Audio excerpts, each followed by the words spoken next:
if you want to achieve really high levels of achievement and get people to really connect with you, call people up and ask them for shit. Seriously, call somebody and ask them for a favor. So I know you've got the discipline of making 100 calls, call them and ask them for something. When people do something for you, that is an opportunity.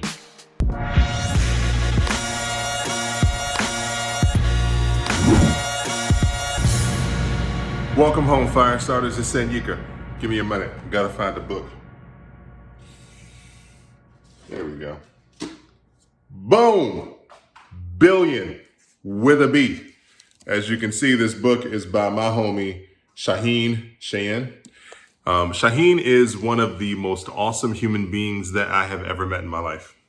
And there's one thing about Shaahin that everybody who knows him will say is that Shaahin is relentless about his pursuit to help entrepreneurs reach one thing, which is their ultimate success. That is his focus. He wants you to reach your highest earning potential. He wants you to make money. He wants you to build a life and a business that works. And so his book, Billion, as you can see, forwards by some of the most awesome people in the history of the universe. And he is the next guest up on the All In CEO podcast. So please check out this episode with Shaahin Cheyenne on the All In CEO podcast.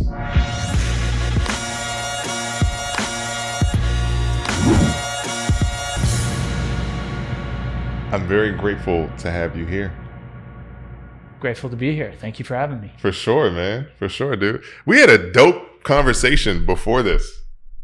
We were talking about me, talking about where in my life I need to double down and go all in.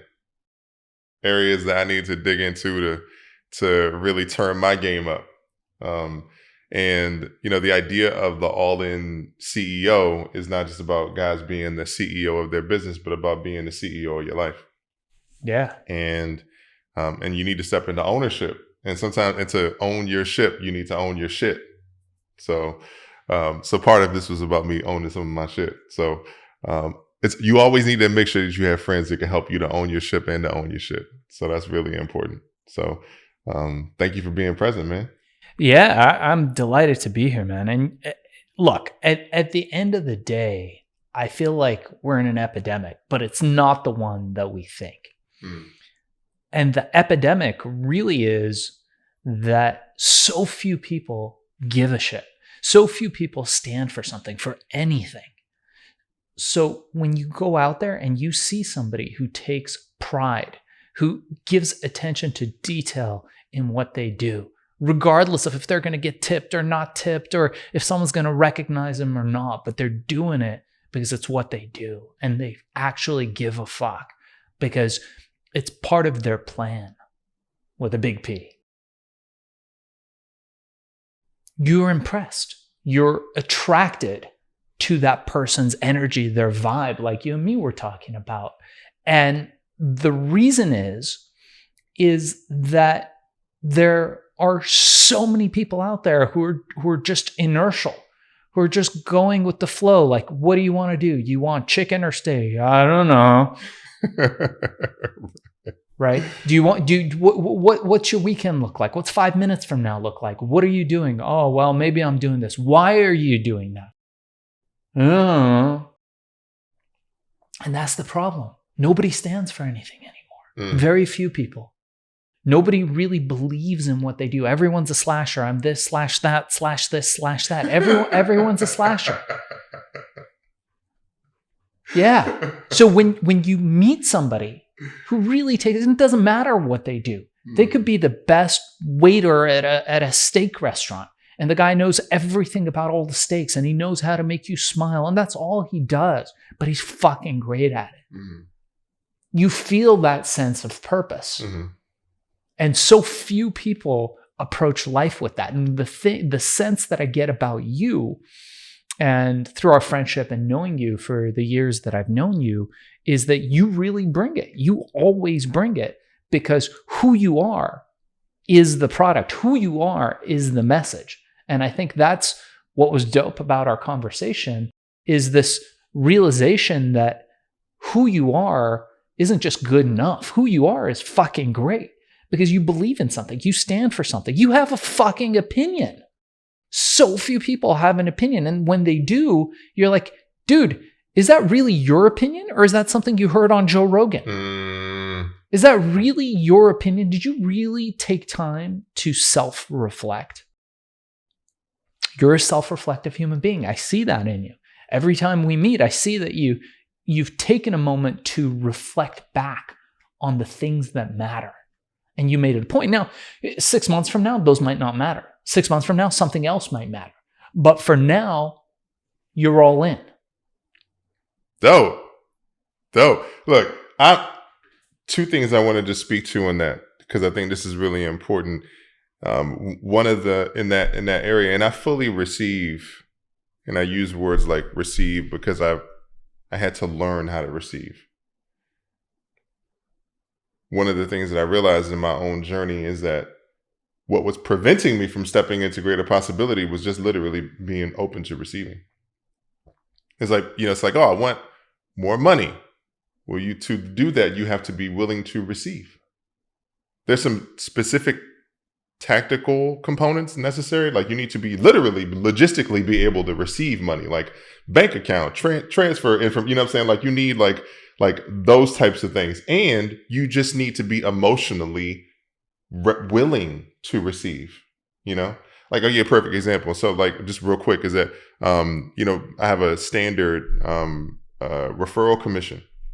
I think anybody needs to have a standard referral commission. Yeah. So if money comes to you from anywhere for any reason, whether they know about it or not. And so I think to myself, like I reached out to somebody because I got it as a referral. I was like, yo, give me your information so I can give you a check. And then he was like, oh, I'm good. Because that thing is what I used to do to everything. Oh, I'm good. He was like, oh, I was like, no. This is part of my wealth circulation. This is a part of like how I operate. Yeah. It actually does something for me to give you this check because this is the way that I want to operate. Yeah. And so I'm like, yo, like I actually want to give you this check. And I like want to be in that space because there's a reciprocal relationship in that situation. And so I used to do that with compliments. I would do that with praise. I would do that I didn't even realize I was doing. So that's the first thing, is just being willing and open to receive. The second thing is that I had to learn from people who I respected, like you.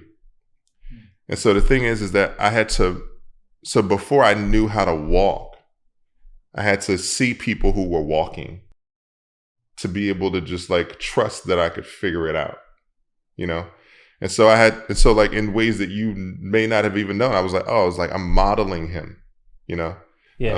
I'm learning how to walk. I'm learning how to get my legs. I'm learning how to deal. And so it's not just about like but like the way that you operate, the way that you show up, the way that you are, like how that because I've always like respected who you are, how you show up, the way you present yourself, the way that you communicate ideas, your level of intentionality. And so I was like, there's other individuals who I get to model in terms of the way that I get to move through the world too, So receivership, like being willing to receive, and then having people who I can model life from, because all the people I was modeling my life from before gave me bits and pieces, and everybody gives you bits and pieces. But I was trying to create a new life. So to create a new life, I had to create new individuals to model from. So I appreciate that. No, I love that. And to add to that, I'll actually give you a really good hack. And most people don't realize this too. So when you're in that state, one of the coolest things is that if you want to achieve really high levels of achievement and get people to really connect with you, call people up and ask them for shit. Seriously, call somebody and ask them for a favor. So I know you've got the discipline of making 100 calls. Call them and ask them for something. When people do something for you, that is an opportunity. It's an opportunity to create a connection. Mm-hmm. It's an opportunity to create flow, right? Mm-hmm. And most people think, man, let me bring value. Let me call this person up and give him something. Sure, that's great and all that. The thing that's actually better is calling him up and asking him for a favor. Hey, Sanyika, I got a huge favor to ask you. Mm-hmm. Can I have your Netflix password? Yeah. And you know what's funny? As soon as can I just say, like, when you said that, can I ask you for a favor? Yeah. I felt the chemical response. Hmm? I felt the chemical response in my body go, oh, how can I, like, I'm like, how can I help? What do I need to, like, right. I'm leaning in on that straight up. So here's the problem. As entrepreneurs, as men, we want to fix it ourselves. We want to do it ourselves. Mm-hmm. So we feel so compelled to work in a vacuum, mm-hmm. which is one of the biggest rookie mistakes that you could ever make. Mm-hmm. Right? Most rookies work in a vacuum. If you look at successful people, they have other successful people around them. They have mentors, they have advisors, and they don't have to necessarily listen to everybody and what they thought they were going to do. They might do it in the first place, but they will hear out a number of people and consider a bunch of different ideas. Because the one thing we know for sure in life is that to make better decisions, you need to have more options. The more options you have in life, the higher your probability of success. Now, you might not use any of those options. You might go with the first thing that you were going to do anyways, mm-hmm. but it's the presence of those options that illuminates your path for you. So in that way, to engage people, call somebody up. It's going to make you uncomfortable because you're no longer working in a vacuum. And our natural reaction, let me ask you this. What's your natural reaction to asking me for a favor? If you were going to call me up and say... My physiological response, yes. It went like this. Why? Oh, because I'm aware of this now. Yeah. But my two core wounds are rejection and abandonment. Yes. So my core wound of rejection, meaning I don't want to be rejected by asking you for something. Okay. Take it one level higher. Okay. Right. What do you think the majority of people have an issue asking somebody for a favor for? What's the majority of people? What would their thought be? Not your personal wound, but somebody else. Maybe lack of trust or close. Reciprocation, whether they would do it too. Well, no, if I am asking you for something, now I'm indebted to you. So we don't want to be indebted to other people. It's a natural reaction from thousands of years of evolution. But it's okay. It's okay. Be indebted, because what's that happen? It opens up the flow. Right. I've had so many great deals, so many transactions come out of asking people for favors. So we have to get out of our own limiting beliefs and our own limitations and get out there and ask. That's so good. I'm processing that.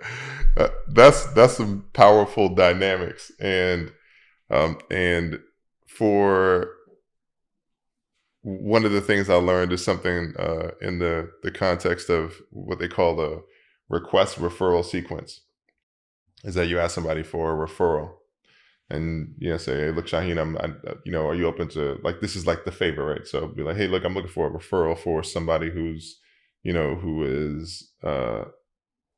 wears collared shirts, who has sort of like a 5 o'clock shadow, but not necessarily a full beard. Guy with a bald head, and a guy who's really well spoken. Like, do you know anybody who fits that description? And they may be like, oh yeah, I totally know somebody. They'd be like, oh, that's me. They may self-identify. So the idea is that when you present somebody, hey, look, I'm looking for people who, if I have a lawn business, so I'm like, oh, I'm looking for somebody who has a, pretty much like at least a 500 to 800 foot square yards plot of land. Somebody who needs their grass cut every couple of weeks, and somebody who, who, whatever, what I'm saying, probably has a budget of $100 a week to be able to do that. Do you know anybody who fits that description? And they go, oh yeah, me. Right. So they self-identify in that process. And so the thing that came up when you were talking about the favor, asking the favor, is like, is that I can ask, is that in that process, I can also ask for somebody to be in that reciprocity. So I can be in that reciprocity because I would issue you the same same thing, you know? Yeah. Yeah, look, at the end of the day, okay, this is a very common problem I see. So I came up in the world. I left home, as you know, at a very young age, and I literally made sure that I was hungry. Why? Because if I didn't sell, I wouldn't eat. And I knew that forging that neural connection, what we know from the work of Norman Dodge, who wrote the Brain That Changes Itself, is that neurons that fire together wire together. Mm-hmm. So if we take one thing and another thing and we associate them through events that have high importance to us, that those neurons fuse together. So we only need one of the stimuli to create both. So I knew that if I was hungry and that I did something that I knew was good for me, which was making a sale, that process of making a sale led to my satiating my hunger, which had that positive association. So very early on, I learned to become a salesperson through being hungry. So I came up being hungry. And to this very day, I have those same neural connections forged. Most people are scared to go out there and fucking sell. And when we get down to the core of it, why aren't you selling your product? Why aren't you selling your service? You're fucking awesome. It comes down to that they don't believe in what they're selling. And this is the thing. If you don't believe in what you're selling, fucking quit. Go work at McDonald's. Go do some other shit that you don't believe in where you don't have to give a pound of flesh. But if you really believe in your product, in your service, and what it is that you're doing, you are providing a service. And it is a great disservice to the world at large, to the people around you, to not have the opportunity to partake in what it is that you are offering them. So you need to get fucking great at selling whatever it is that you do. If you have one skill set, it should be sales. And there should never be a doubt in your mind that what you're selling is an absolute service to whoever it is who's buying it. And that's what all in's about. You damn straight. You are damn straight. I love that. Dude, the neural connection, basically what I heard is fighting for your food. Is that we need to be willing to fight for our food. And sometimes the fear of rejection, because it's so deeply tied to who your inner child, to who you were as a kid, is that fear of rejection far supersedes a person's willingness to fight for food because it hasn't been modeled for them. Yeah. They haven't had it modeled that you can actually recreate that connection, that you can shift out of the connection of being falling back because I don't want to fight, because I don't want the rejection, to actually being put in a space where you can fight for your food. And that is the reason that I started the initiation.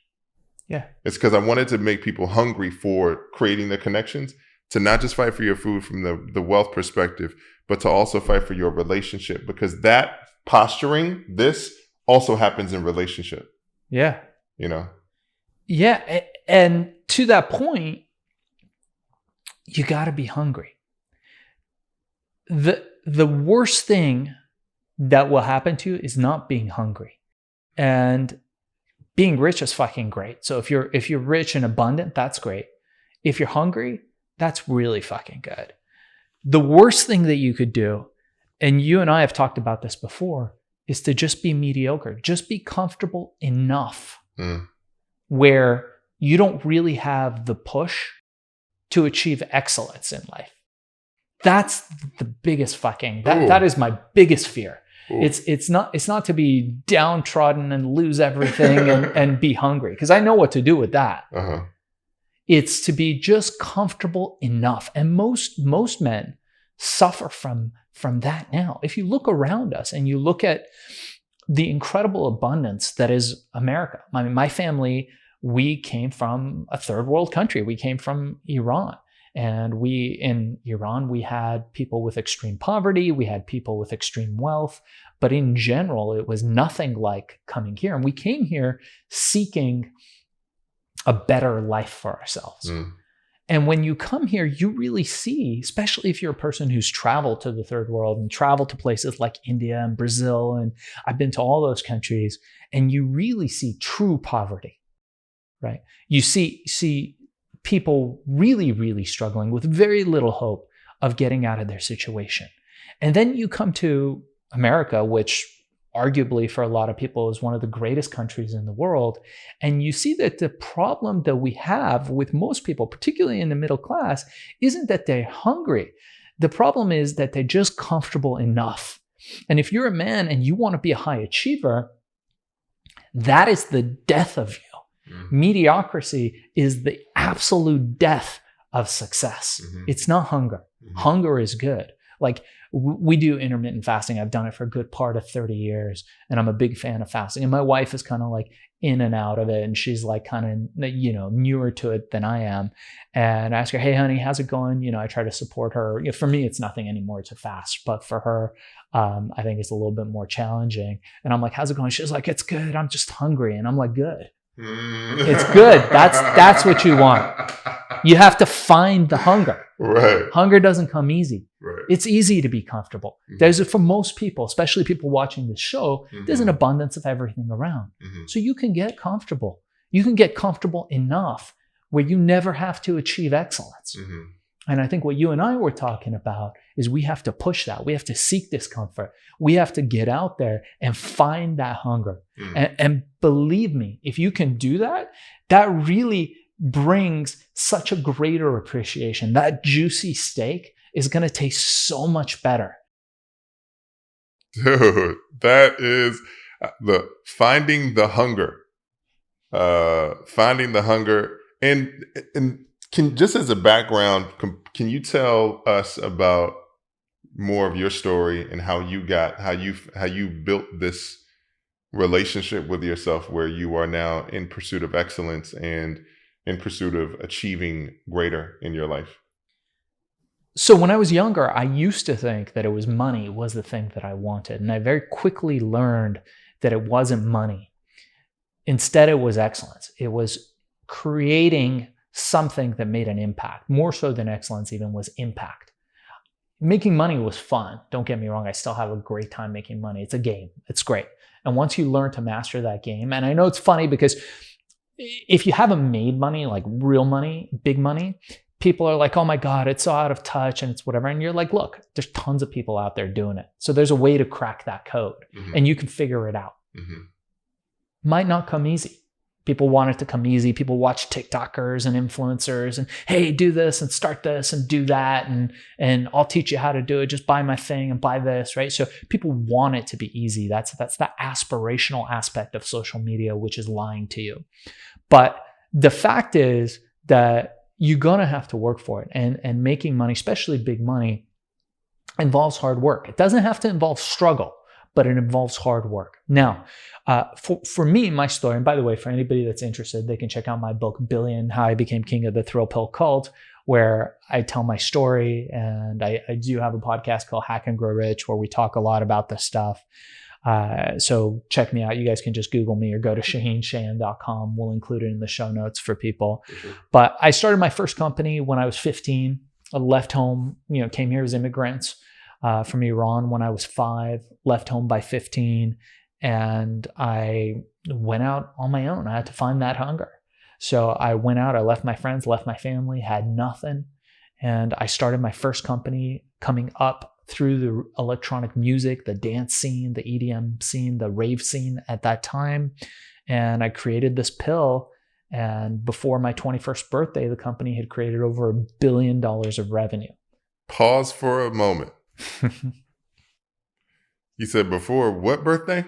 Before my 21st birthday. Before your 21st probably birthday. In my late teens, yeah. You had a company that generated $1 billion with a B. A B, when that was still a big deal. Now you got all these unicorns that are worth multiple billions. But back then, that was a big deal to create $1 billion in revenue. Look, it's still the billion with a B is even adjusted for inflation. It's still a big deal. So most people ain't gonna never sniff $1 billion. They won't even sniff it. They won't even get close to it. Yeah. 90% of Americans don't make 6 figures a year. Sure. So there's a significant amount of individuals that will never get close. I just wanted to point that out. Some critical stuff. So the Herbal Ecstacy pill, $1 billion at 21. How does life change for an individual at 21 have a company generating $1 billion? Well, I think when you're making that kind of money and you have that 15 minutes of fame, which I had, I was all over the TV and I'd walk in somewhere and people recognize you, you start to realize the things that matter. And as with anything, but with money, when you have enough of it, there's enough. There's only so much that you can do once you achieve a certain level of wealth. That's why a lot of these guys are like billionaires and whatnot. And I was never at that level. They start going into becoming kingmakers. So they start getting involved in politics. They start to do big things. Like you look at Bill Gates, who's done amazing work in the world of philanthropy. So they start to attack things on a wholesale level with their money, and then they have to give away a bunch of it. So at a certain point, that kind of turns. For me, I was just this kid who partly got lucky, and I believe we create our own luck, and partly hustled, and I was at the right place at the right time, and I was relentless and willing to do whatever it took to succeed. And I did that. I did do whatever it took in order for me to achieve that level of success. And of course, when I got there, I was like, okay, is this all there is? Like, all right, what else can I buy? I had the boats and the exotic cars, and I was driving my Lambos and the Ferraris, and I actually owned that shit. I didn't just rent it and put it on Instagram. I owned all of that stuff. Right. And I lived that life for a while, traveling to, private islands with celebrities and being on private jets and yachts and did all that. But, and that's fun. Don't get me wrong. If you have an opportunity to do that, by all means do that, because it's fucking epic.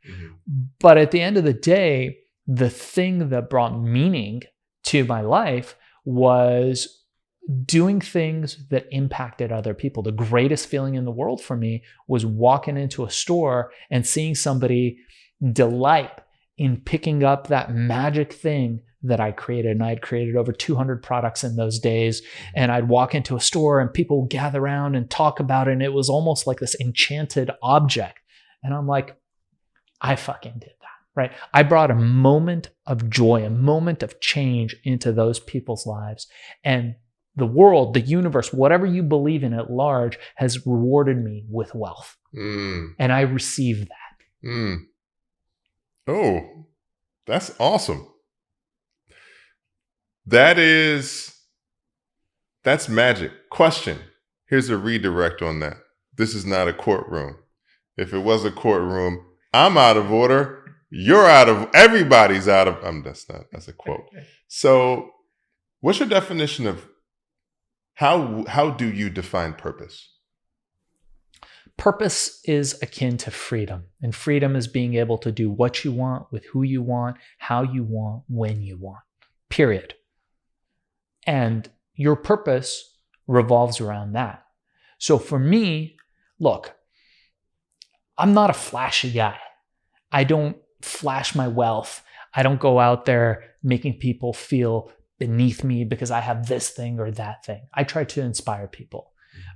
Idea of a amazing evening for me is having dinner with my family, right? Being with my son, being with my wife, having a meaningful conversation over dinner with friends, with family.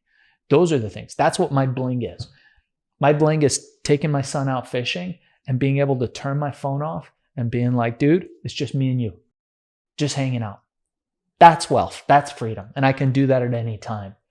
Right? I don't need to be in a Lambo with a jacuzzi in the back with 50 bikini girls. Don't get me wrong. All that stuff is fun and it's great, but it's for show. Right. The things that bring meaning to our life are far less shiny. They're far less flashy. if you want to live a purposeful life, a life of meaning, and I'm just speaking for myself. For every other person, it's going to differ what they find meaning. I have no judgment on anybody else. But what I know is what works for me works for me. And for me, it's always family first and stepping up and being there and being present for my family, for my wife, for my son, for my friends. And the second part of it is being impactful in my community and helping others who have the desire, who have the motivation, who have the drive, much like what you do, helping them achieve their highest level of greatness, or conversely, to understand that they absolutely fucking suck and they should quit. They should just fucking give up. Because there are people that are just a lost equation. So you got to figure out which one you are. And it's a service either way to let them know. Absolutely. You hit me on you hit me with the word service. I tell people there's 3 ways you can serve people. You can serve people for free, you can serve them for a fee, and you can not serve them at all, which is also a form of service.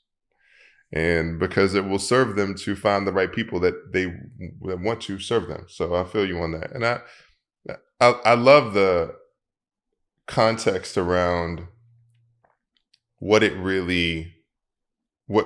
matters, and around finding meaning, like being able to do what you want, when you want, with who you want, right? What is it again? What you want, when you want, with who you want, how you want. So what you want, when you want, who you want, how you want. I love it. And I've heard that from a few other people. And so when I look at the idea of meaning, like purpose is simply meaning. What is the purpose?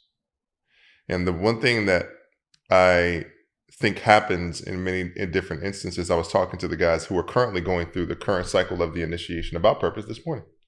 And I was talking to them about meaning, about how you establish meaning, about how one establishes meaning, how we create meaning. And the intention of it is that when you step into creating meaning, is that remembering that purpose, we forget that purpose has an S at the end of it. It is purposes. Is that there is no singular you don't need to find your purpose. The intention is that you essentially identify meaning in the things that you're doing. And if what you are doing does not have the meaning that makes you feel fulfilled, then the intention is to transition into what brings you meaning. It's to tune into it.